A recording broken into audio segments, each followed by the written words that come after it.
Yo, what's up? So, you wanted ThinkPads, you got ThinkPads. There they are. So in this video, I am going to talk about questions I get all the time, actually, because a lot of people will tell me, okay, I'm falling for the ThinkPad meme. People are always talking about how sturdy they are, how reliable they are. I want to get one myself, but I have no clue which one to get. I get this email all the time. I get it as a comment all the time. So in this video, I'm going to tell you my experiences with different ThinkPads and the kind of stuff you want to look out for, or the kind of stuff that I guess, or like what model specifically is the best for you. So I have 4 ThinkPads. All of them are different models, which might sound like a lot. You might be like, oh geez, you're really obsessed, but like given how much I paid for all of these, I mean, I paid what, a third of the price of a MacBook for all 4 of these together. Actually, there's another one I bought, but I had given it to a friend, so there's actually another one, but still it probably is no more than 500 bucks altogether. So these things, you buy them used, they're all pretty cheap. So if you're watching this video, you might already know why you want to get a ThinkPad. They're extremely sturdy, they're business laptops that are made to last. This model right here, right, X60, these things have been around for 11 years. Like, they came out in the Bush administration, which it ends up, that's a long time ago now. So anyway, but I want to talk about specifically which kind of models you want to get, because people always ask me that. So I'll go ahead and introduce you to the ones I have here. So this one here is the T420. So there are 2 main series of ThinkPads that people usually talk about. There's the T series and there's the X series. So this is my only of the T series. Now the T series, they're the, I want to say 16-inch, I forget what exact inchage. Inchage. I forget the exact inchage. But these things are the sort of mid-sized. So the T series are sort of, if you want a laptop that's not ultra portable, it's just sort of a normal laptop, that's the series to look at. The other 3 here are the X series, and obviously by the fact I have 3 of these, I actually prefer the X series.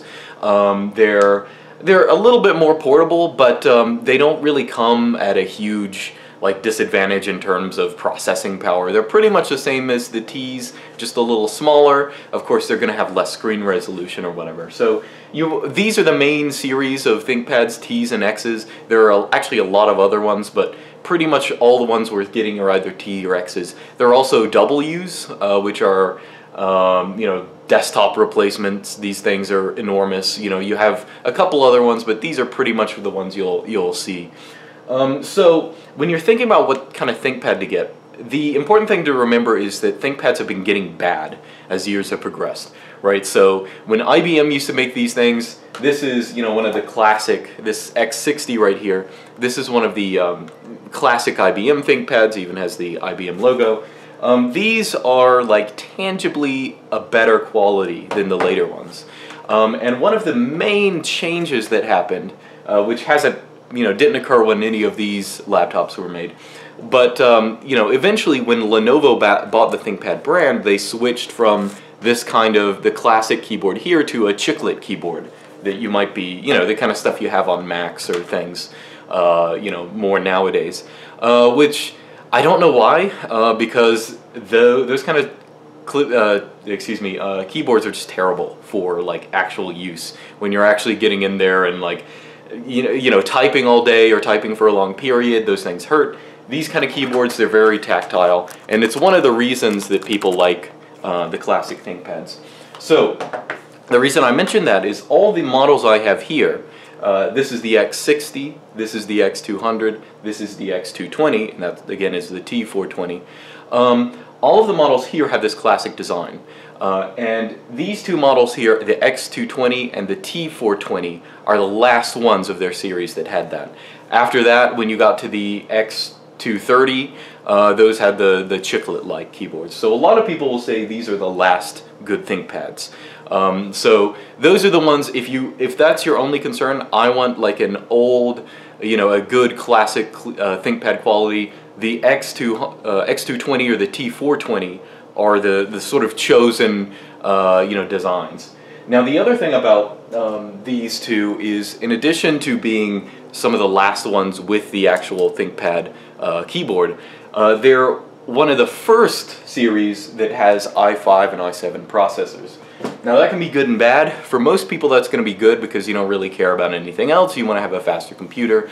But it's bad in the sense that, in case you don't know, i5s, i7s, that's when the Intel management engine got to a point where it's hard to get rid of. It is basically spyware, it's a backdoor on your computer. Basically every computer has them.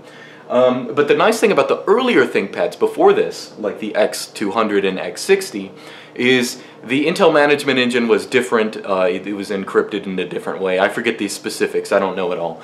But the long story short is these computers, you can put a totally free BIOS on it, like Libreboot, and you can totally get rid of the Intel management engine and any backdoors. So of course you'll see here I actually have the Libreboot screen pulled up for my X200. And I have Libreboot on both of these machines.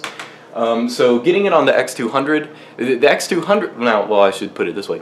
If you want a totally free machine, if that's your priority, you don't really care as much about processing power or anything like that, you might want to go with the X200, because the X200, it has an Intel Core 2 Duo by default. It's a lot faster than things like this, the X60. It is the last Librebootable computer.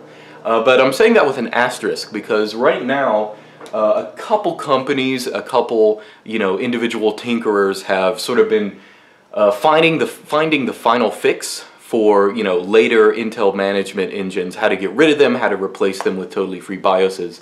So it might be in a couple months you can get Libreboot on the X220 and the T420, or get rid of the management engine or something like that.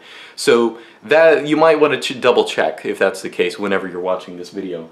But that said, the X200 I can vouch for. It's a great computer, and for the longest time, well, I'll go ahead and say the computers I use as sort of daily drivers are either the X220 or the X200. Right now I had some firmware problems with the X200, so I'm using the X220 for the time being, but I'll probably switch back. I prefer to use the X200 just because it's all free software. And the only other caveat about that is that if you want to install Libreboot on the X200, you do have to install it with a Raspberry Pi or a BeagleBone Black or some kind of external programmer. You have to actually open up the motherboard and do the whole thing with the flash ROM and all this stuff. So it's a little more difficult of a process. If you've been watching my videos for a while, you might have seen a video I put up a couple months ago on Librebooting the X60, which is a much easier process. You can just do it in the software. So that's another consideration. So the reason I have all these different computers is actually because they all sort of serve different niches in here. Well, one of the reasons I have them is they're so cheap. I mean, just to give you, this thing costs about 30 bucks. That's a little on the cheap end. I always get them when they're very cheap. I don't get the medium prices. I wait for prices to come that are really a steal. But I got the X60 for around 300 bucks. Or 300 bucks, 30 bucks, not 300. The X200, I want to say I got that around $200, which is a little much, but it came with Libreboot installed, so I didn't have to worry about it, and that was worth it for me. The X220 back there, I got that for less than 100 bucks. That was like $90, I want to say. And then this one here, the T420, I got that for maybe a little over 100. I forget exactly. I think the actual price of it was like 200 something, but I had sort of a coupon. So yeah, again, I've spent like less than $500, or I should do the math in my head. I can't do math real time, but that's less than 500 bucks, whatever. So yeah, this is just informational. And so I should say I have all of these X series laptops. So you have the early one, which you can install Libreboot on just using the software. If you want a T-Series, there is also the T60, which is the equivalent in the T-Series. If you just want something like this that you can Libreboot, but you want a larger laptop with a bigger screen, you can get that. And also the equivalent of the X200 is the T400, yeah, T400.